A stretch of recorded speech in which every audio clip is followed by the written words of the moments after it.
Shalom, shalom, shalom to everyone watching. This is Rabbi Moshe Otero, continuing with the series that we first started, Forgive Them, They Know Not What They Do, which is a series regarding child abuse and the different issues that raises in the community, in the family, and in the whole world. So I'm going to start today with the continuation where we left off last time, regarding child abuse in the religious Orthodox community. And it is astounding. And we're going to take a look at some reasons why it is happening and it's increasing in terms. Survivors, many times, of these child abuse cases will recognize the universal pressures that exist in many communities to be quiet, to be silenced, from speaking about it, even against their own abusers. The first step that I believe that a person who had suffered or suffers from child abuse from a parent needs to address it directly with that parent that did the abuse. In other words, and that could be kind of shaming or fearsome upon the child that experienced that. And this is why it becomes so important for the victim, in this case, the one that was abused, address it directly with the perpetrator of that abuse, and not wait that long to do so, because this way they're able to get it out of their systems, be able to express their pain. It's more complicated than just that, though. Survivors of child abuse will recognize that universal pressure that exists in the community, and there's a tendency to keep things quiet and under the rug. But like I said earlier, it's important for the abused to confront their perpetrator and bring it to the forefront of the perpetrator. And because of these reasons that we're going to talk about now. Feelings of shame, of guilt for having been abused, having been mistreated. Threats made either explicitly or implicitly by the abuser against the victim of their family, feelings of confusion about the abuse, a desire to just move past it and hope that by ignoring it and moving on will have it go away. It's not going to happen until it comes out. You have to be able to speak about it. Feelings of confusion about the abuse, a desire to just move and pass forward. The inability to articulate, both internally as well as externally, that what exactly happened, what can be corrected with the abuse prevention education curricula. Because the bottom line is that they still need to go through a conversation and interaction if they wish to get healed inside with the one that abused the victim. That is important to speak about it and not hide it and not suppress the feelings. Feelings of anger come up, which is completely normal and completely understandable.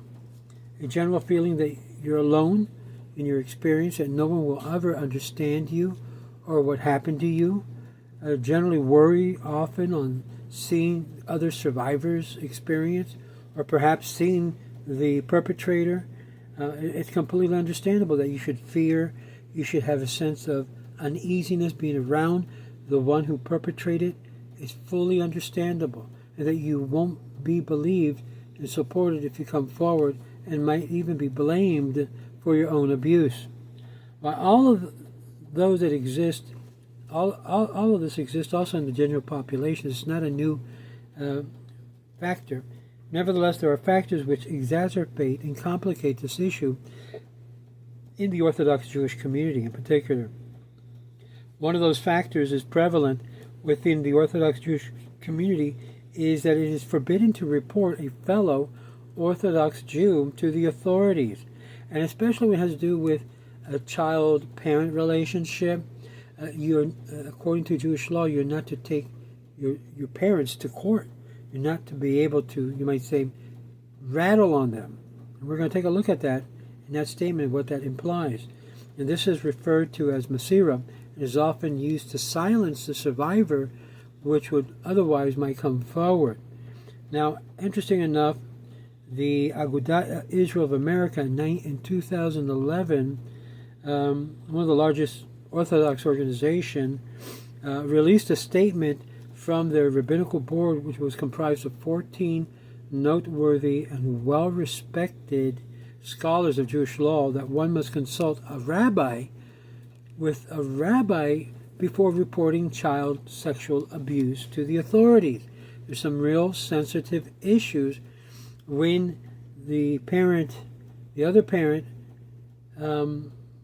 decides to take matters into their own hands and not discuss and sit down with a rabbi who is knowledgeable in these areas of law and ask, what should I do? There remains the stated policy, however, and is written and unwritten policies of many Orthodox Jewish community across the world.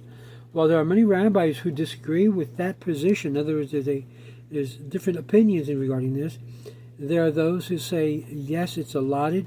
Some will say no. And we'll take a look at that in a few seconds. Within the communities where the opinion tells that people are open to report child sexual abuse to the authorities or face some serious threats of backlash. Some survivors who have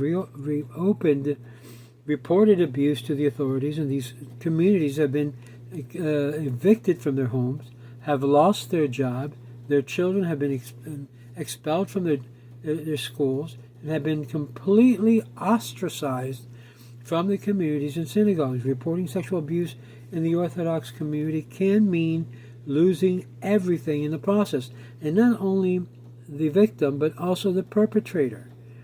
Keep in mind that even coming out publicly could ruin the life of the person who perpetrated the incident, instead of trying to salvage the situation by good counseling. Community leaders have taken advantage of the low level of reporting in the community, the claims of the child sexual abuse, and therefore less prevalent. And while we have cited studies about what indicates similar incidence rates of child sexual abuse in the Orthodox Jewish community, it is the fact that very difficult to study the community when the community is very closed-ended. Aside from the consequences listed and mentioned in the reporting of abuses, there are also a lot of consequences for stepping out of line from in line in the community. Within much of the Orthodox community, marriages are facilitated only through matchmakers who evaluate potential problems there. And therefore it's often an issue of worrisome and so forth. Plus the extreme situation that one may find themselves in. Now, interesting enough, there was a case in Williamsburg, and this I'm going to talk about real briefly, a trial within the Satmar community, a very religious and austere community, that the Williamsburg, Brooklyn, did a fundraiser for the Weberman case, during which $500,000 was raised for his defense, man's defense, in which, stark contrast, the survivor's fiance was offered a similar amount of money if he would take the fiancée out of the country and convince her to drop the case, and no support was given to the survivor through this process. Her fiancé was no longer welcome in the community or any of its synagogues. The community even banded together to create a competitor to her father's business in an attempt to punish her family for the fact that she came forward. In other words, it's looked at very negatively. Although in civil court, when you have custodial issues, it becomes an ugly scene where even the use of false accusations of abuse is used by the other parent as more as of a parental alienation situation that takes place. And I've spoken about parental alienation, and also in my videos previously, which is where one parent accuses the other of having done child abuse, in which they have not done so, but only with the intention to take over the custody, the full custody of the other parent, and not allow the other parent to be able to see the child. These factors make it more difficult to properly address the issues of child abuse, even within the Orthodox world. And this is one of the reasons why we read so many different issues on there. Now, interesting enough, we're going to take a look at the actual letter that has to do with the child abuse case. Let me take a look here. From